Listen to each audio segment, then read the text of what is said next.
Boss! Oh, no! Boss! Boss, dahan-dahan lang naman, oh. Ganyan talaga.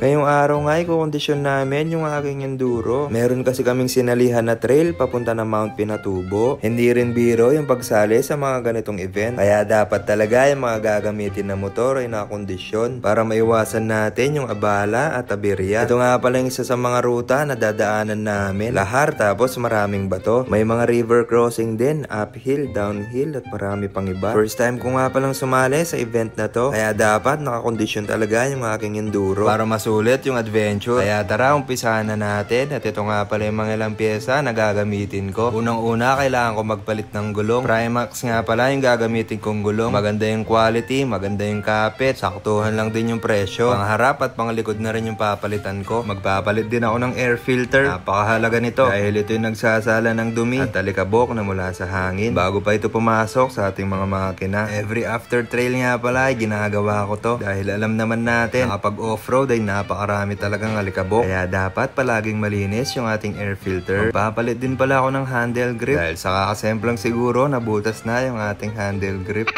Magpapalit nga din pala ako ng clutch lining. Kasama na rin yung kanyang housing. Dahil yung last time na nag-trail nga pala kami ay naubos yung aking lining. Kaya napabili ulit ako ng bago. Mag-change oil din nga pala ako. At syempre papalitan ko na rin yung oil filter. Ito nga pala yung gagamitin kong engine oil sa aking KLX. Hella Fully Synthetic Engine Oil 10W40. Trusted brand nga pala ito. Galing pa ng Germany. Kaya alam natin na ito ay quality. Bukod sa mga yan ay ayusin din namin yung mga dapat ayusin. Tulad nitong linkage ay nasisira na pala. Pinalinis ko na nga rin pala yung karburador para matanggal yung mga dumi at maging smooth yung takbo ng makina. Sabi ko dapat yung spray cleaner yung gamitin niya. Hindi na daw kailangan yon. Ginamitan nga ng pinagbabawal na technique. Ayun, may power spray pala eh. Kang works yan, oh. At hindi mo nagawin. At ganun-ganun lang, nalinisan na ulit yung ating karburador. Habang chinecheck namin na isa-isa, ito pa yung isa namin nakita. Yung axle, kinakalawang na. Kaya nilagyan na namin ng grasa. Nagpalit na nga rin pala ako ng brake pads. At ito na nga, papalitan na namin yung gulong. Sabi ko kay Kang Works, dahan-dahan lang. Pero parang gigil pa. Boss! Boss! Aray! Boss, dahan-dahan lang naman, oh. Ganyan talaga. Anong ganyan? Pag pumupunta kayo sa bundok, kahit masira, hindi kayo nag-aaray. Hindi kasi, mahal yung rim na yan eh.